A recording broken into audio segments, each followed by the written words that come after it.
سره ځي که څومره جنګونه دلته تیر شوي دي په دې هیواد کې ما تر اوسه پورې داسې جذبه هم د عوامو هم د نظامیانو تر اوسه پورې ما نه ولیدلې. نو خدای تعالی د تاسو ته همت درکړي چې میډیا فعاله وساتئ، میډیا همدغسې ګرمه وساتئ. او تاسو یوه دونه مخکې په خبرو کې وکړه د خارجي میډیا خصوصا هغه میډیا چې لکه د هند په دې کې خو فکر کوم لاندې بهي ناسته یا بهي به هم راغلی وي دا ډېر پکې وارد دی. دا شی ډېر فعال وساتئ، دا ډېر مهم دی او مهم رول لري. او د تاسو یوه خبره چې ده د تاسو یو ټویټ چې دی دا په دښمن باندې داسې ده لکه نه موږ چې نن بیم چیل ورته لګولې ده همدغسې شنګه داسې پرې لګېږي الحمدلله. نو کور مو ودان دا خبرې مې صرف د تاسو د اطمینان په خاطر وکړئ چې زه دلته په کابل کې یم او تاسو په د هېواد نه بهر یې تر څو تاسو هم اطمینان حاصل کړئ چې دلته خبرې یوازې خبرې نه دي، دلته عمل دی. او دلته تاسو داسې فکر مه کوئ چې په میډیا کې څه خپرېږي دا به یا دروغ وي یا نه، دلته د دې نه حقیقت نور هم ډېر زیات دی. او اخري خبره دا کوم چې ABC پلان تر اوسه پورې نه دی عملي شوی. C پلان بیا بله ټکنالوژي ده. تاسو وکړه چې نن نړیوال د اټومي انرژي دوی سوال وکړي چې ګورئ په دغه اټومي تاسیسات چې کوم دي د دوی سره لږه ګزاره وکړئ. نو په سی پلان کې که چېرته بدمشي وکړه د جناب ویان صاحب په خبره باندې بدمشي وکړه بیا یې سرکشي وکړه سی پلان به عملي کېږي خو ډېر شدید به وي انشاءالله باذن الله. کور مو ودان ښه وخت ونکي صاحب ډېره زیاته مننه، خوشحاله اوسئ، آباد اوسئ. بل تازه خبر دا دی لاندې مجبور لیکلي دي چې په تورخم کې یوه بله جب تیاره هم نسکوره کړې ده. په دې کې ماشاءالله په دې کې یوه دقیقه وخت راکوئ که نه وای مهرباني وړینه م کړم. ښه اول خو السلام علیکم د کبر په در سره په اړیکه کې یوه سړی دوی مردار کړي دي موږ وروره جانه هغه د خپلو ډزو کې سره په شي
خبرې اورېدلې وي.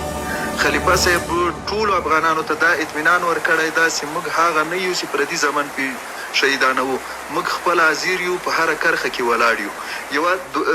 دا د بله خبره. درېیمه خبره له ټولو نه مهمه چې 4 ځایه اوس جنګ روان ده، چې یو په ډنډي پټان کې ده، یو په الشیرو کې ده، په خوست ولایت کې او پکتیا ولایت ډنډي پټان کې او په سپین بولدک او هغه کې جنگ روان ده. فراه کې په فراه کې او په سپین په کندهار کې دلته د امیر المؤمنین د چتر لاندې د ولایتونه هر څوک کومنده د دغه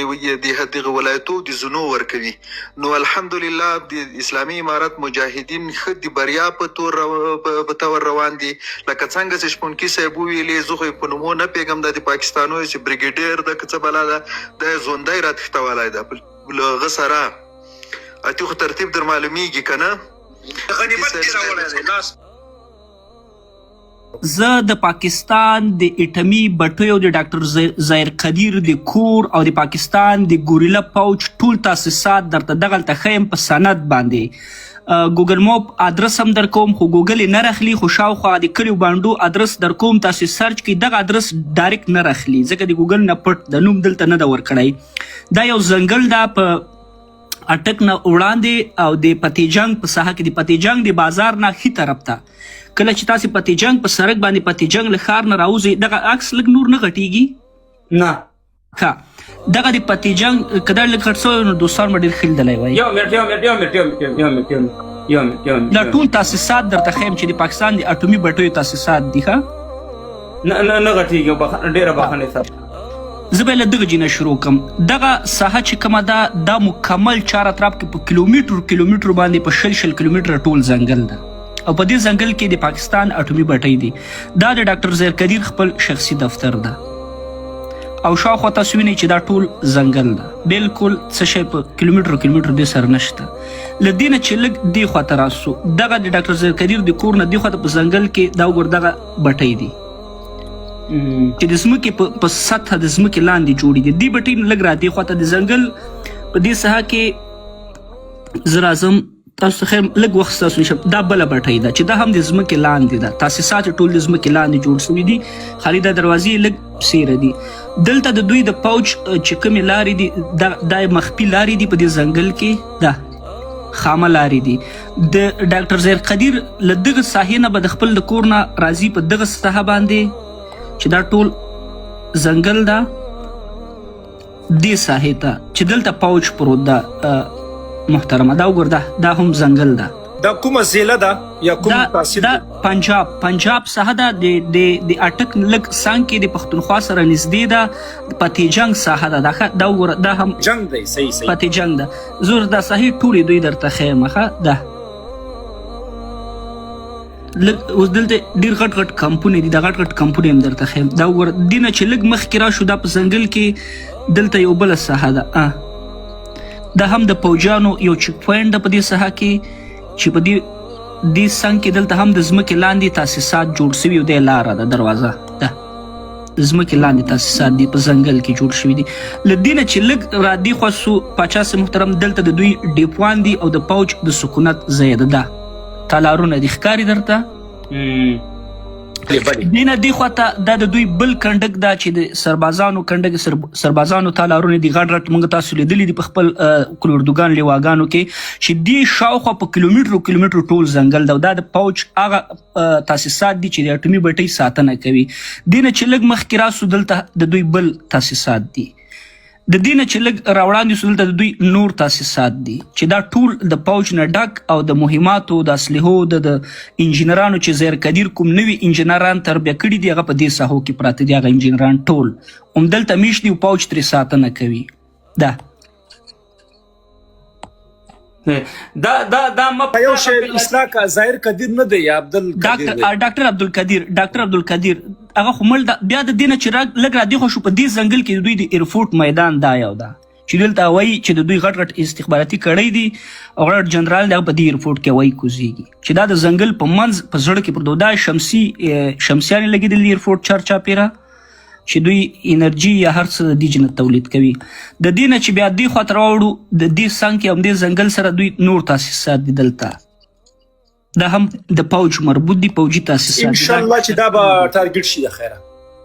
دې نه چې لږ راوړاندې سو شاته راسو لږ نور په دې ځنګل کې راسو په دې خامه لارې دي ټول خامه تاسیسات دي دلته د پوج نور تاسیسات دي تاسو کتلی شئ دی تالارونه دي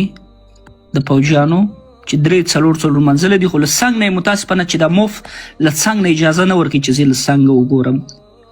او نه نوم ورکوي چې زه هغه نوم د دې کوم کې د خیر سره کوم ملک زه په اتریش کې ما خدای دې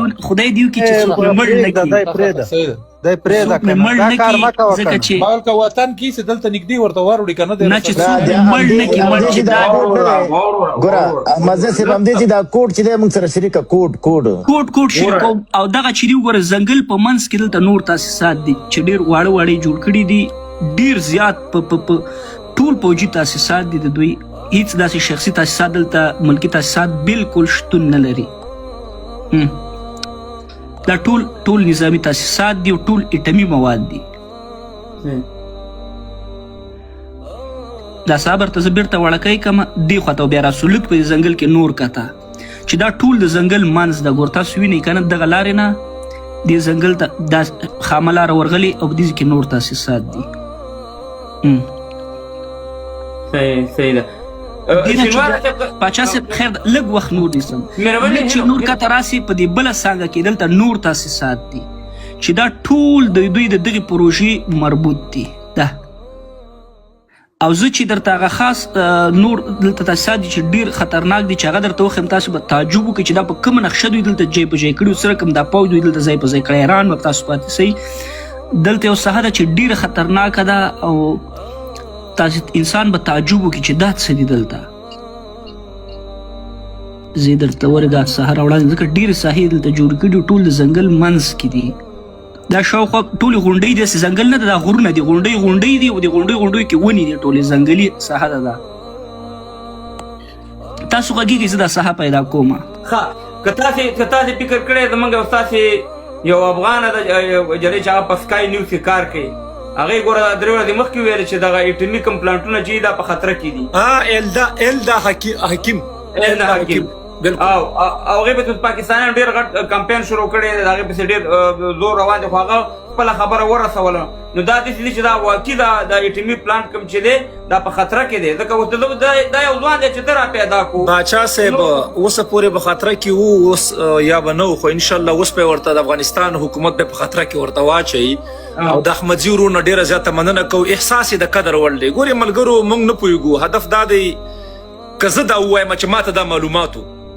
خو ما باید وړی د افغانستان حکومت ته